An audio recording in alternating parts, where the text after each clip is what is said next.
Halo The Geng, kita lanjut pada video yang kedua.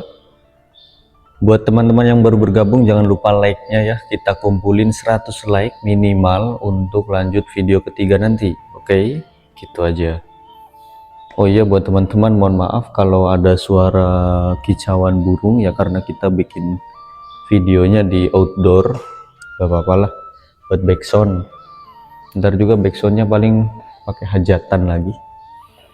Yang pertama ada Adi. Adi ini secara teknikal daily sebenarnya menarik ya. Nih, Adi daily-nya menarik, weekly-nya pun menarik. Weekly menarik juga. Namun yang jadi problem di sini adalah dia itu membuat suatu gap. Wait. Nah, ini dia ini membuat suatu gap atau aurat di sini. Dia buka aurat maka harus ditutup ya. Harus ditutup, satrul aurah, harus ditutup auratnya gitu.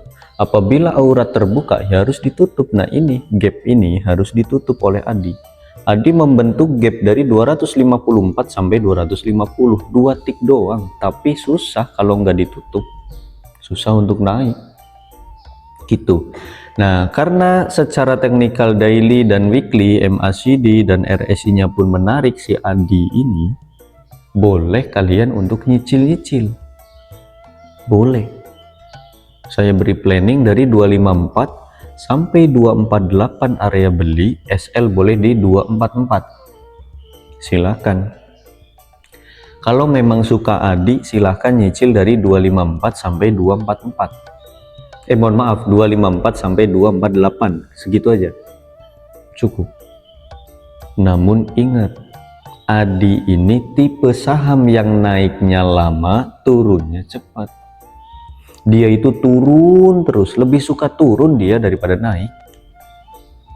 Naiknya lama guys, entah kapan naiknya gitu. Jadi perlu kesabaran ekstra kalau memang suka Adi. Oke, nih inilah Adi. Kalau secara teknikal weekly dia menarik, dia itu target malah ke 300 untuk weekly.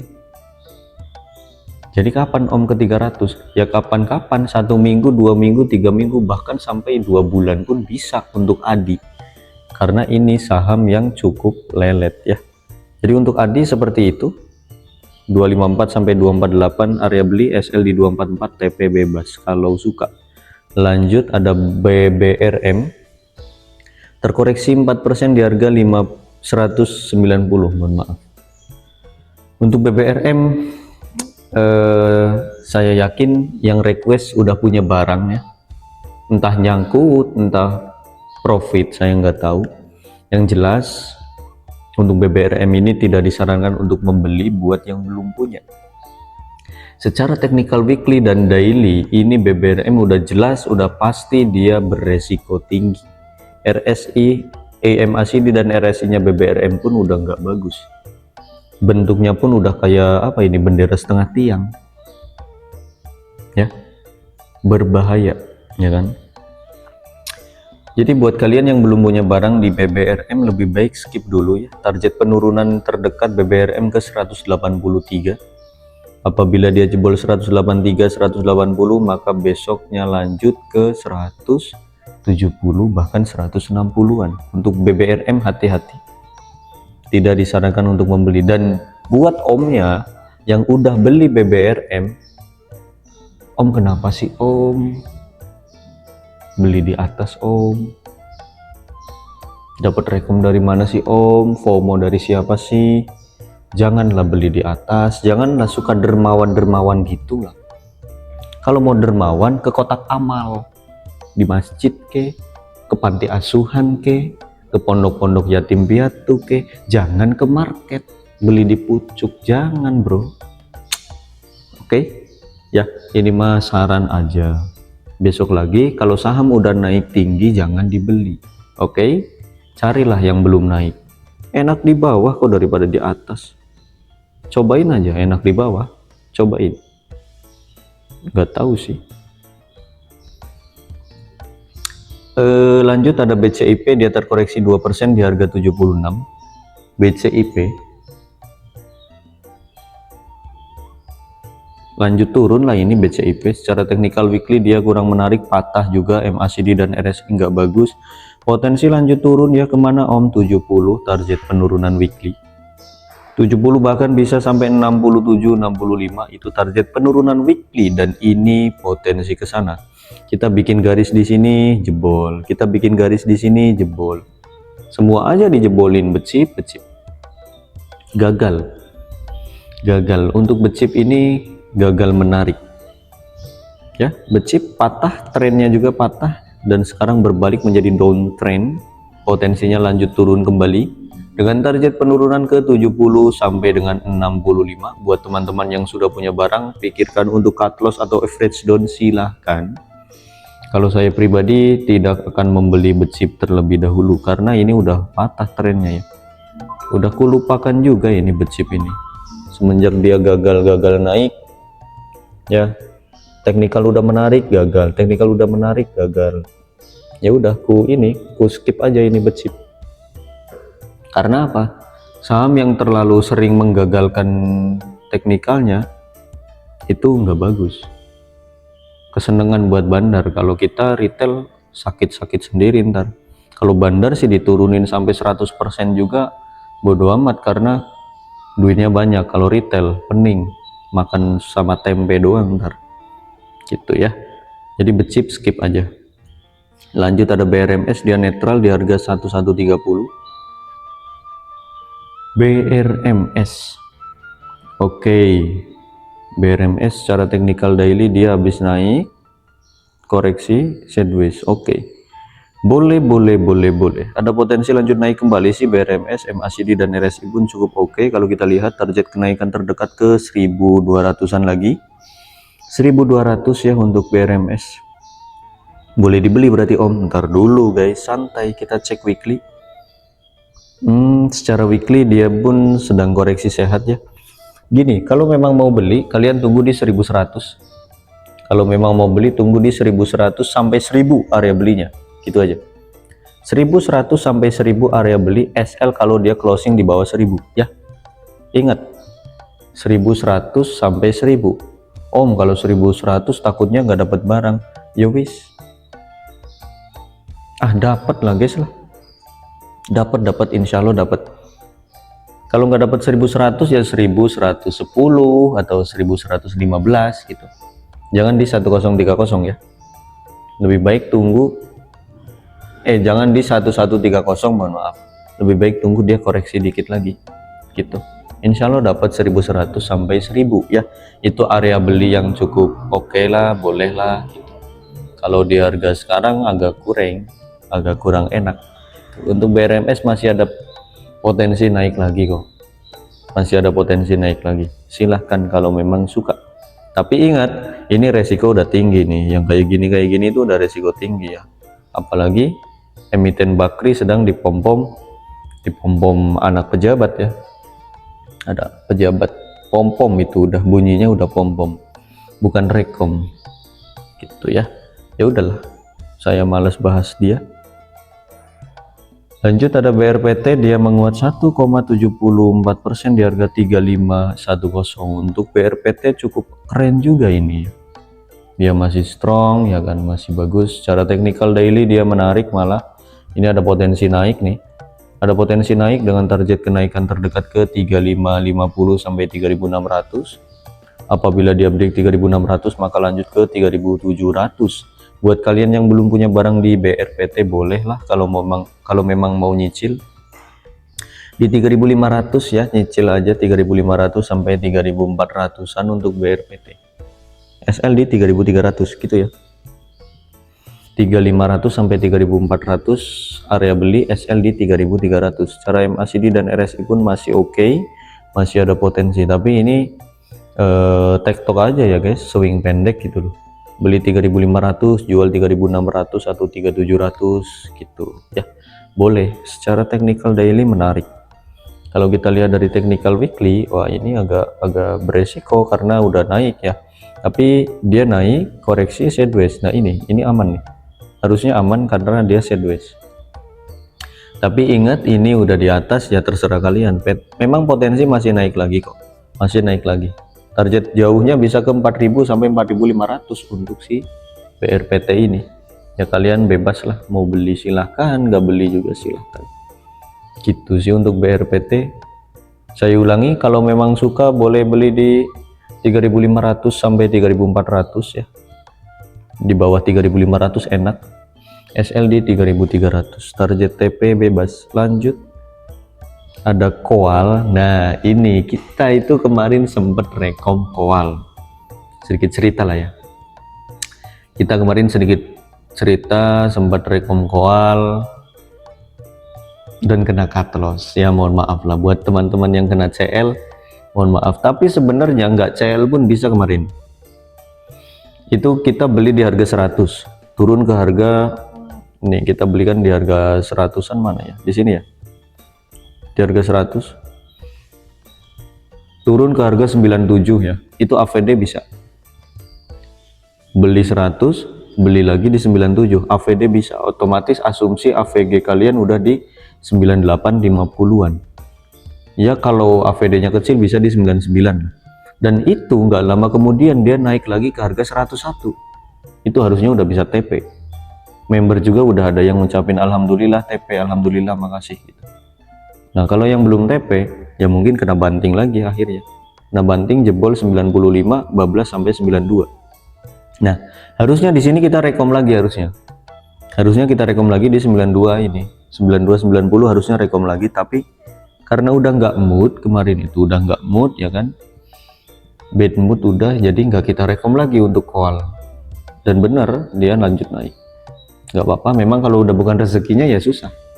Kita ngejar sampai Uganda pun kalau bukan rezekinya ya nggak akan dapet gitu. Oke, skip untuk koal.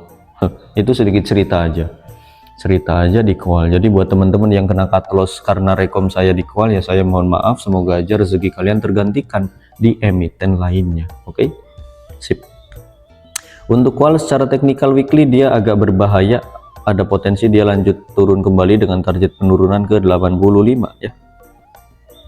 Target penurunan ke 85 bahkan bisa ke 80. Secara teknikal weekly MACD dan RSI nya pun kurang menarik. Hati-hati.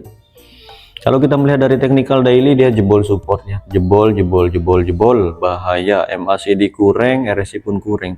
Ini mah lanjut guys, lanjut turun dulu ke 85.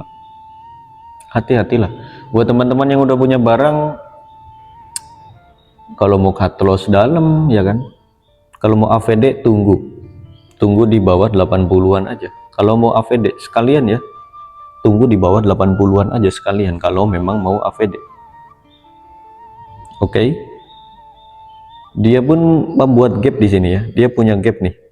Dari 104 sampai 98, lumayan lah itu gapnya. Ya suatu saat bakal naik lagi berarti, karena dia membuat gap ya. Satu sinyal untuk kenaikan lagi. Santai. Kalau memang kalian suka tunggu di bawah 80-an, itu lebih aman. 70, 75 boleh. Kalau beli sekarang ya agak beresiko, hati-hati aja ya. Itu saja sih untuk koal, hati-hati. Kalau yang belum punya barang lebih baik tunggu di bawah 80 itu. Lanjut ada DGNS, dia menguat 5% di harga 202. Ini adalah emiten zombie, bid overnya tipis ya, masuk ke dalam sektor kesehatan ini DGNS ini. Secara technical daily dia ada potensi lanjut naik kembali dengan target kenaikan terdekat ke 206. Apabila dia break 206 maka lanjut ke 210 bahkan sampai 214 untuk si DGNS. MACD dan RSI masih menarik, namun ini posisi udah di atas karena udah naik ya.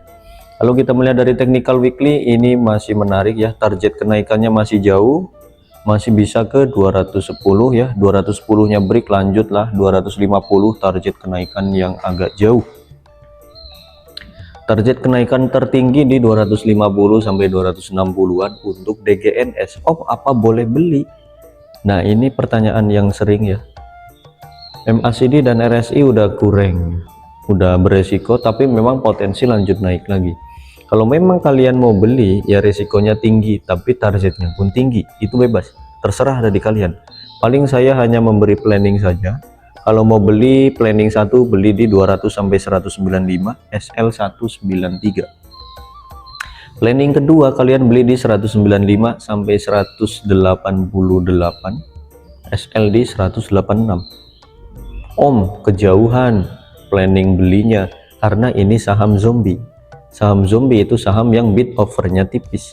Sekali naik bisa langsung 5 tik, 4 tik. Sekali turun pun bisa 5 tik, 4 tik, bahkan 10 tik gitu. Jadi buat kalian yang suka DGNS, saya beri 2 planning tadi ya. Oke, silahkan dicatat. Lanjut ada Fore. Fore netral aja di harga 555 untuk Fore. Fore koreksi sehat sih dia. Koreksi sehat ya, ini lanjut koreksi dulu biar tambah sehat. Buat kalian yang suka Fore memang masih menarik ya, masih bisa lanjut naik lagi kok, masih bisa lanjut naik lagi. Namun kalau mau beli tunggu di bawah 550 aja. Kalian beli di 540 ke atau di 535 ke gitu boleh. 550 ke bawah kalian nyicil aja sampai 525 ya target nyicilnya. Jadi dari 50 sampai 525 itu area beli. Jadi untuk si Fore ini memang masih menarik ya. 550 deh sampai 525 area beli, atau 540 sampai 525 area beli. SL kalau dia jebol 525, misal dia closing di bawah 525 boleh di cut loss dulu. Secara technical weekly pun dia masih menarik ya. Masih bagus, masih oke, ada potensi naik juga ke 580. Apabila dia break 580 ya lanjut sampai 600 sampai 630-an. Secara MACD dan RSI pun dia masih menarik kok, masih bagus. Silahkan kalau memang suka boleh dicicil-cicil aja. Oke, silahkan, menarik untuk Fore. 540 sampai 525 area belinya. Lanjut ada Omid, dia menguat 0,94% di harga 214. Untuk Omid pun harusnya menarik ya. Untuk Omid harusnya menarik. Oke, Omid menarik tapi udah tinggi, udah naik. Gimana dong? Ya ini menarik, saya nggak akan munafik. Kalau saham menarik ya ku bilang oke, ku bilang bagus. Tapi resikonya yang udah tinggi gitu. Kalian kalau memang maksa mau beli BOB gitu ya, beli aja di harga 214 sampai 210 nih, garis hitam. 214 sampai 210 area beli SL kalau jebol 210. Secara weekly agak beresiko ya. Daily pun sama. Jadi kesimpulannya untuk Omid ini memang menarik tapi resikonya tinggi. Targetnya pun bisa ke 220-an, 220 ya, bahkan bisa ke 224 malah. 220, 224, 230 itu target-targetnya si Omid. Kalian kalau suka ya silahkan beli aja dari 214 sampai 210 atau 208 boleh. SLD 206 gitu ya. Silahkan untuk Omid ini menarik, cuma resikonya aja yang tinggi. Masih ada potensi lanjut naik kok, masih ada potensi lanjut naik. Kalau mau nunggu di bawah 210 ya itu bagus juga, lebih bijak juga kalau nunggu di bawah 210 itu. Lanjut yang terakhir ada Part, dia terkoreksi 0,80% di harga 124. Untuk Part ya, Part secara technical daily dia agak kurang menarik ya. Ada potensi kemana Om? Nah ini potensinya mau lanjut turun atau mantul. Ini wajib naik, ini hari Senin besok wajib mantul kalau memang Part mau selamat. Kalau Part mau tambah jelek ya jebolin aja sekalian. Hati-hati untuk Part, dia nggak boleh jebol 122 ya, toleransi 120 deh, 122 sampai 120 gitu. Itu nggak boleh jebol Partnya. Kalau jebol garis-garis tersebut potensi lanjut ya, lanjut turunnya dalam, ini bisa ke 115 sampai 113an. Untuk Part secara MACD dan RSI pun Partnya kurang bagus. Jadi gini, ini Part wajib mantul, wajib naik besok. Nah asumsi naik boleh kalian beli. boleh kalian beli dari 124 sampai 120 deh, toleransi 124 sampai 120, SL di 118 gitu aja. Karena apa? Kalau dia jebol 122 120 potensi lanjut ke 113-an. Nggak enak kan? Nggak enak. Secara weekly pun sama, ini potensinya bahaya. Jebol garis kuning lanjut, hati-hati. MACD dan RSI pun kurang bagus, ada potensi lanjut turun. Oke, hati-hati buat teman-teman yang udah punya part, pantau aja 122 120. Kalau belum punya ya cicil aja dari 124 sampai 120, SL 118, asumsi dia mantul ya, di sini lanjut naik gitu. Oke sih untuk video yang kedua. Jangan lupa 100 like-nya minimal. Oke, sampai jumpa di video